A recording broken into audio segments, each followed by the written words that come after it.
የጨዋታ ቀን ተናፋቂው ውብ እግር ኳስ አሰልጣኝ ከቀየረ በኋላ ውብ እግር ኳስ የሚጫወተው ታላቁ ክለቤ ዛሬ ዌስትሃምን ሄዶ ሜዳው ላይ ይገጥማል። አዘጋጅተናል። ያ እጣያም ይሸለታል።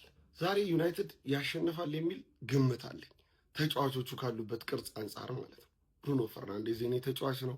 ብራያን ኢምቦሞ የኔ ተጫዋች ነው። ካስሜሮ የኔ ተጫዋች ነው። ሊሳንድሮ ማርቲኔዝ የኔ ተጫዋች ነው። ማቲያስ ኩኛ የኔ ተጫዋች ነው።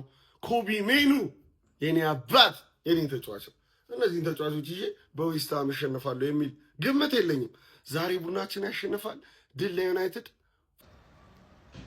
ጀማው እንዴት አደራችሁ? ሰላም አደራችሁ? ዛሬ አንድ የመጨረሻ ተልእኮ ሚሽን ኢምፖሲብል የሚል አንድ አጠር ያለ ፊልም የሚወጣው በእግር ኳስ ታሪክ ውስጥ ኩነት ይካሄዳል። እሱም ምንድነው? ተርፌኮ ያ ሰውዬው ጸጉሩ ሊቆረጥ ነው። ዛሬ ካሸነፈች ጀሙ ጸጉሩ ሊቆረጥ ነው።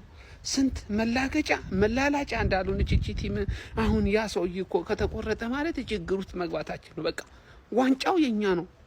ዋንጫው እንደው እኛ ነው የምንበላው ሊሉን ነው ጀሙ። የምሬን ነው የምነግራችሁ። አሁን ትዝ ሲለኝ እኮ መንገድ ላይ ሆኜ እንዴ መቋጠር አለብን እንዴ እንጫወታ እያልኩ እኮ ነው። ዌስትሃም ደግሞ እንዴት አምኜ ለቋጠር ሲጀመር የለንደን ክለብ ነው እንረማመድበታለን እያሉ ነው አይደለ? ይሄንን ለዌስትሃም አድረሱልኝ የሚደርሰው ከሆነ አንተ ቅሪላ የሆንክ ቡድን ተው፣ ይሄን ጨዋታ ለማሸነፍ ሞክር ፕሊዝ። ወረታህን እከፍላለሁ። እኔ በፈለግከው መንገድ ወረታውን እከፍላለሁ። የምሬን ነው የምለው። ለማንኛውም በዚህ ጨዋታ ጀማው እንዴትም ተብሎ ትርፌ ነጥብ የምጥልበት መንገድ መፈለግ አለበት። በቃ ወይ አቻ ወይ ሽንፈት። እኔ ክፉን አለምኝላቸውም። አቻ በጣም በቃ በቂ ነው። ጸጉሩንም አይቆረጥ እንዲህ ኖ እባክህ እንደው አፈርስ በላ። ይሄ ስንተኛ ቪዲዮ የመሰለ አደራ ላይ የክለቡ ሰጣለው ይለበለባሉ። ቢያንስ ላለመውረድ የሚጫወቱ ቲሞች እኮ በጣም እሳት ናችሁ። መጨረሻ አካባቢ አንተ ወልቭስን ይዘህ እኮ ሲቲ ባበደበት አመት ለሲቲ ፈተና ነበር። ኖቲንግሃም ፎረስትን ካለመውረድ ወደ ቶፕ 6 አምጥተዋል። በራስህ ፍቃድ የለቀቅ ኩሩ ነህ። እባክህን ሰላም ስንትን በለን። ዩናይትድ አሰልጣኝ ስለቀየረ መርቅ ነው እንጂ ተስተካክሎ እንዳልሆነ እባክህ አሳየን። አምስተኛ ጨዋታ ካሸነፈ በቃ ይገለናል። ለቶፕ 4 ነው ለዋንጫው የኛ ነው የሚል ጭቅጭቅ። እኛ ደግሞ ከሲቲ ብቻውንም በቂ ነው። ከዩናይትድ ጋር መጨቃጨቅ አንፈልግም። እባክህ ለራስ ስትል እዛው ትወርዳታል። አቡዬ እንዳለችው ቶተንሃም፣ ፉልሃም፣ ዌስትሃም ሃም በቃ ቁርጥምጥም ነው የምላችሁ። ለንደንን ቁርጥምጥም አቡዬ ናት ያለችው። ክሬዲቱን ለሱ እንስጥና ዛሬ ጨዋታ ቀን ነው። ግን አንድ ነገር ወቁ ጀማው፣ ቀላል ጨዋታ አይደለም። ይሄ ራሱ የበቀል ጌም ነው። ለአሮዋን ቢሳካ እኔ ደሜን ነው የሚያፈላው እሱ ልጅ። እኔ ሌላ ዌስትሃም ጥሩ ላይ እኮ ሳይሆን እኮ ነው እየተንኮታኮተ ማለት ነው። ዩናይትድ እና ዌስትሃም ሲገናኙ በቃ እሱ ልጅ ያለ ሌላ አቅሙን አውጥቶ ነው የሚጫወተው። በስሜት እየተጋደለ ምናምን ነው የሚጫወተውና በቃ ሆን ብሎ የሆነ ሪቬንጅ ነው የሚመስለው። በቃ ከዩናይትድ ስለወጣ ሪቬንጅ ነው የሚመስለው። ዛሬ አንተም ሪቬንጅን ታገኛለህ። እስቲ ተንሸራተህ ታወጣ እንደሆነ እናያለን ዛሬ። ኩኛ ብሩኖን እስቲ ታድነው እንደሆነ እናያለን ዛሬ። የእውነቴን ነው የምነግራችሁ። እኔ ቂም አለብኝ እሱ ልጅ ላይ። በቃ የእናንተም ባላቅም እኔ ግን በጣም ነው የሚያናድደኝ። በጣም ወዶ ተጫዋች ነው፣ ግን ዩናይትድ ላይ ሲሆን በቃ በስሜት ነው የሚጫወተው፣ በእልህ ነው የሚጫወተውና ያናድደኛል። ዛሬ ለሱ መልሱን ያገኛል። ይመቻችሁ። ብቻ ማንቸስተር ይቅደም ብለናል። ማንቸስተር ዩናይትድ ለ493 ቀናት ያህል ጸጉሩን ሳይቆረጥ የቆየው 493 ብዙ ቀን ነው ለጸጉር። እንዴት አንድ አመት በላይ እኮ ነው። አዎ፣ ግን የሱ ግን ቶሎ አደገ አይደል? የሱ ደግሞ እንትን አለ። አጋጣሚውም የሆነ የልጁ ቶሎ አደገ። አዎ፣ በጣም ያስቆርጡታል ነገ አሉት። ይሄ እንዴ ግድ ነው እንዴ? ነገማ ግድ ነው። የለንደን ክለቦችን ማንቸስተር ዩናይትድ እንትን አድርጎ የቤት ስራ አድርጓቸው ሙዝ ልጦ እንደመብላት ሆነለት እንዴ። ቀሎታ ነገ ያው አዌ ማች ነው። ዛሬ የጸጉር ቆረጣ ቀን ነው። ለማንኛውም ሻሼ ከዌስትሃም አለ። ያ ሰውዬ በመጨረሻም ዛሬ ጸጉሩን ይቆረጣል ወይስ አይቆረጥም? እንግዲህ በጌሙ ይወሰናል። እኔ ያው ግማሹ ሶሻል ሚዲያ ላይ ሰው በሁለቱ ነው የተካፈለው። ልጁ ሻሼ ጌሙ እንዲያሸንፍ ይፈልጋል አይፈልግም? ምክንያቱም ዩናይትድ ካሸነፈ ኮንቴንት ያጣል ካሁን በኋላ ምናምን የሚባል ነገር አለ። ግን ይሄም ውስጠም ቲማም ባይዞ ይገላግላችሁ። እሱ ነው እንደውም የቋጠረባችሁ ማለት ነው። በዚህ ታይም በጣም ኦን ፎርም ቲም ማለት ማንቸስተር ዩናይትድ ነው። ምክንያቱም ካለፉት 4 ጌም 4ቱንም ነው ያሸነፈው። ሌላ እንደዚህ ያደረገ ቲም የለም፣ ይኸው እዚህ ጋር እንደምታዩት ማለት ነው። ለማንኛውም ዛሬ ማንቼ ከዌስትሃም ይመለሳል። ጸጉር እናስቆርጣለን፣ ከዛ እንደዚህ እናደርጋለን ወይ ነው እና እናያለን። በጣም ከጌሙ ማሸነፍ በላይ የልጁ ጸጉር ይቆረጣል አይቆረጥ የሚለው በጣም ወሳኝ ነገር ይመስለኛል። እና ጎረቤቴ ዛሬ ባለፈው ስለቋጠርሽልኝ ዛሬ ላንቺ ነው የምንቋጥሩ ለዛ ልጅ ብለን ማለት ነው። እና ያስቆርጥም አብረን እናያለን። እስቲ እናንተ ምን ታስባላችሁ? ምን አይነት ቁርጥ ቆረጣ እየተባለ ነው? እስቲ እናንተ ከምታስቡትን ከታች አስቀምጡ።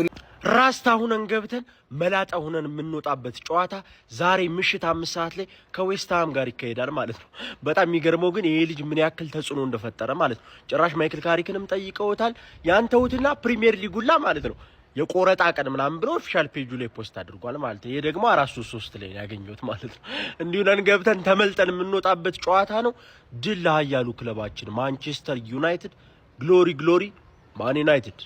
ታዲያ አሁን ለ5ኛ ጊዜ ዩናይትድ ካሸነፈ ዓለም ሁሉ ስለ አንድ ሰው ያወራል ያለው ሰሞኑ ስለ አንድ ሰው አንድ ጸጉሬን አልቆረጥም ብሎ ዩናይትድ 5 ጊዜ ካላሸነፈ በስተቀር ሞቼ ይገኛሉ ያለ አንድ ደጋፊ አለ።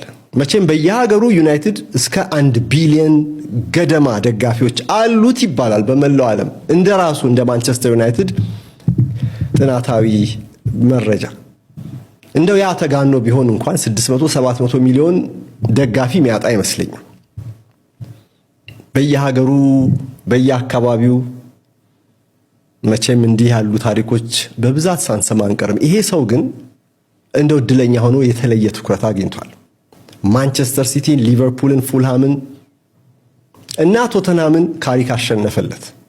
አሁን እንግዲህ ነገ ማታ ዩናይትድ ከዌስትሃም ጋር 5 ሰዓት ከሩብ በኢትዮጵያ ሰዓት አቆጣጠር የሚጀምር ጨዋታ አለ። ይሄንን ጨዋታ ካሸነፈ ፍራንክ ኢሌት ይሄንን ጎፈር የጸጉሩን ይላጨዋል ማለት ነው። እሺ ማንቸ ፋሚሊ ጭራቁ እና አስፈሪው ቡድናችን ማንቸስተር ዩናይትድ የወቅቱ የፕሪሚየር ሊጉ ምርጡ ቲም ማለት ነው ዛሬ ወደ ጨዋታ ይመለሳል ማለት ነው። በጣም ደስ የሚል ሳምንት ነው። ምክንያቱም ቡድናችን ቅዳሜን እና እሁድን ሳይጠብቅ ማክሰኞ ወደ ጨዋታ ተመልሶልናል ማለት ነው። ዛሬ እንግዲህ ይሄንን መዶሻ ዌስትሃምን ስትት አድርገን 5ኛ ጨዋታችንን ዊን የምናደርግበት ያንን ጨገ የምናስቆርጥበት ቀን ነው ማለት ነው ዛሬ። በጣም ደስ ይላል። በእርግጥ ያ 5 ጨዋታ ምናምን ካሸነፍንና ጸጉሩን ከተቆረጠ በጣም ነው የሚደብረው ልጁ። በነገራችን ላይ ይሄን ማወቅ አለባችሁ። ምክንያቱም ይሄ ልጅ መነጋገሪያ ለመሆን ነው፣ ሶሻል ሚዲያውን ለማሳደግ ነው ይሄንን ቻሌንጅ ያመጣውና ይሄ ነገር ከተሳካበትና ጸጉሩን ከተቆረጠ ይሄ ልጅ ከሚዲያ ይጠፋል 100% ማለት ነው። ማንም ቸካ ያደርገው እና ልጁ ማንቸስተር ዩናይትድ አቻ እንዲወጣ ወይ እንዲሸነፍ ነው የሚቋጠር ዛሬ። ይሄንን እንድታውቁ ይመቻችሁ። በ26ኛው ሳምንት የእንግሊዝ ፕሪሚየር ሊግ ጨዋታ ከምሽቱ 5 ሰዓት ከ15 ሲል ማንቸስተር ዩናይትድ ከሜዳ ውጪ ከዌስትሃም ጋር የሚጫወት ይሆናል። ይህንንም ተጠባቂ ጨዋታ አልቢተር ሲሞኑ ፐር በዋና ዳኝነት እንደሚመሩት የታወቀ ሲሆን በማንቸስተር ዩናይትድ በኩል ሜሰን ማውንትና ማቲያስ ዲሊት በጉዳት ምክንያት ጨዋታው የሚያመልጣቸው ሲሆን በዌስትሃም በኩል ቶዲቦ በቀይ ካርድ ምክንያት ይህ ጨዋታ የሚያመልጠው ይሆናል። የማንቸስተር ዩናይትድም ግምታዊ አሰላለፍ ይህንን ይመስላል። እናንተም የጨዋታ ውጤት ግምታችሁን ኮሜንት ላይ አስቀምጡልኝ። ይመቻችሁ። በእናንተ ሪሚክስ እኔ ነኝ ዛሬ ሰለብሬት ማድረግባችሁ። በእውነት ነው የምላችሁ። ኩኛ ሉክሾ ብሩኖ፣ ኩኛ ሉክሾ ብሩኖ፣ ኩኛ ሉክሾ ብሩኖ የምለው ዛሬ እኔ ነኝ። ታውቆኛለሁ ብላችሁ እኔ ብቻ ነኝ ዛሬ ዩናይትድ ተከታታይ 5ኛው ማች የማያሸንፍ ነው የሚሰማኝ። ዌስትሃም ጋር ነው። ዌስትሃም የልጅነቴ ይኸውልህ ነጥብ ያስጠልኛል። በቃ የታወቀ ነገር ነው። ያሰውየውም ጸጉሩን አይቆረጥም። ዩናይትድም ተከታታይ 5 ማቾችን አያሸንፍም። ዛሬ ማታ ምን አይነት ሰለብሬት እንጠብቃለን መሰላችሁ? ሁሉም ከአርሰናል ደጋፊዎች የኩኛ ልክ እነሱን ሰው እንድናደርግና ኩኛ ሉክሾ ብሩኖ፣ ኩኛ ሉክሾ ብሩኖ፣ ኩኛ ሉክሾ ብሩኖ። ጠብቀኝ ሻሼ ጠብቂ። ዛሬ ጨዋታ አለን፣ ግን የዛሬው ጨዋታ የሚያስፈራ ይመስለኛል። ምክንያቱም ዌስትሃም በጣም አስቀያሚውን ቡድን ነው የምንገጥመው። እጅግ በጣም ከፍተኛ ፈተና እንደሚገጥመን ነው የማስበው። ዓለም ነው ዛሬ የሚቋጠርብን። ይሄ እንግዲህ እንደምትመለከቱት ጸጉሩን ለማስላጨት 5 ተከታታይ ጨዋታ ማሸነፍ አለብን። 4 ላይ ደርሰናል። ስለዚህ የዛሬውን ጨዋታ ግዴታ ማሸነፍ አለብን።